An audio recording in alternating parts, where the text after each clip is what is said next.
My name is Sandy Vosk, President of Advantage Technology Solutions. It's a pleasure to be here today with my friend, colleague, Dave Summers. I had the privilege of being on the other side of this process a few weeks ago and having just a wonderful experience relating to how supply chain was impacted by COVID-19. So today we're going to shift roles, and one of the reasons I'm so happy to do this, I met Dave in the early mid 80s working at PepsiCo, where we were both developers. And we just had a connection from the get go.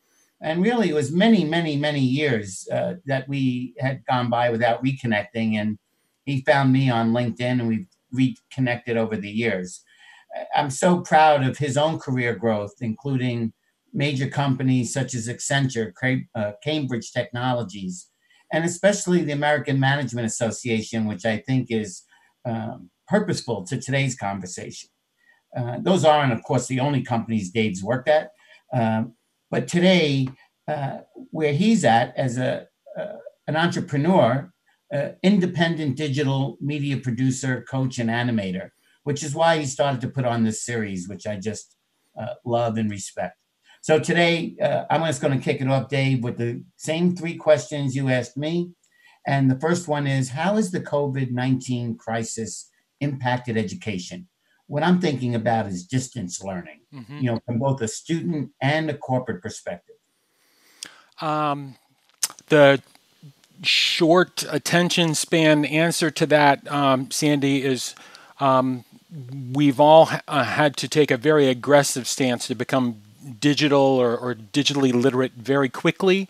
The good news is a lot of folks already had that a propensity, already had that those chops, I'll call them, musical term. And we're a little bit more comfortable jumping into the swimming pool than other folks. I think a lot of other people have come up to speed quickly with that. Um, so the good news is the technology is more powerful now. The bandwidth, which is probably one of the most unsung things that we're talking about right now, is enables at least communications to happen. Um, I think where we're challenged on the educational side of things is more almost a theory and construction standpoint, and that's building interactive or digital learning experiences that have impact. You can't just shift a lecture hall experience to being online. There are learning styles, there are different ways people pick up knowledge and work with knowledge and build knowledge. And I guess we'll get through that. The good news is some people have already done that. There are on-demand libraries that help us do that, but it's not a one-for-one switch. It's not a quick, switch is probably a good analogy. It's like that big Frankenstein switch on the wall. You can't just flick it and expect everything to switch over. So the technology is cool. The willingness to learn new skills is cool. Where I think it's sketchy is the architecture of those learning experiences and how they're built and implemented. I guess those are my concerns, I guess. The three things I would just add to that quickly, and before we move on, is the first is engagement. It's different when people are in a room together. So how do you get engagement, virtually? The second is, and you touched on it, people learn different ways and different tools work. And that's also varies amongst the ages, right? For me, it's less about the technology and what I see and feel from the children, less the children, but more from the adults, both Yep. the parents and the teachers, are the challenges in absorbing this and first learning it, how to use it, and all that. But we'll save that for another time. You're nodding. I'm on I track, right? know that's like the mini series we have to do, but go ahead. Sorry. Yeah, you agree, though, right? Oh, completely. So, in that, it's a great segue to the next question. What does a reboot, from your perspective, what does a reboot restart look like for our children? Kindergarten through college. Yeah, yeah, Your that thought is. opinion. Yeah, we're both grandfathers. We're both grandpas now, so I get the sort of week in week out exposure to what's happening with my grandchildren, and They are school age, and they're young. One is heading into kindergarten, the other is kind of in preschool. Two are in preschool, but they're. I think the teachers are working hard to make that type of learning happen. There will be kind of a hybrid approach, at least here in Connecticut, where they're going to try a couple days in class, a couple days online. My guess is over the summer, a lot of the local teachers and teachers associations and school districts have been working hard on rebuilding and recalibrating curriculums. So the challenge is kids of that age are so driven by routine. And I can say that because my wife is a nursery school teacher, and her insights into it are remarkable.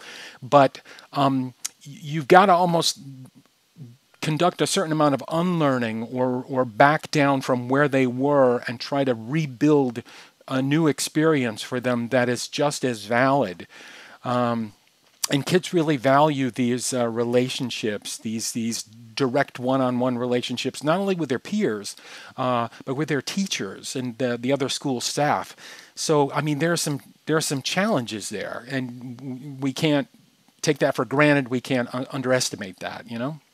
I love that point. You made me think of just some videos, that I've seen of teachers, just visiting their students, and just waving to them, and you could see the joy in the kids' faces. So, all of that, even the lunch people, all of the administrators, all of it. Yep. So that's great. So, what lessons have we learned or continue to learn, Dave, that we must not forget as we shift through this?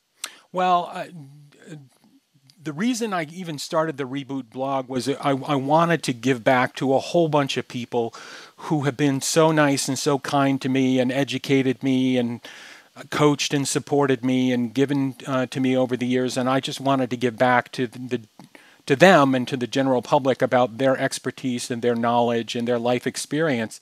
But the bottom line is I've probably learned more than anybody else because I've talked to so many of these people, yourself included. A reboot for me is to take these individual lessons, is to take these stories, which are probably the most powerful thing to me, and to see what works for you as an individual. You have to take care of yourself. You have to take care of your family. You have to take care of the organizations you belong to, but you can't do that without awareness and empathy. And I would say that lessons learned for me, gigantic one of all time, is be open to knowledge and experience. It may come at you from any angle, in any direction, at any time. Try to be open to that.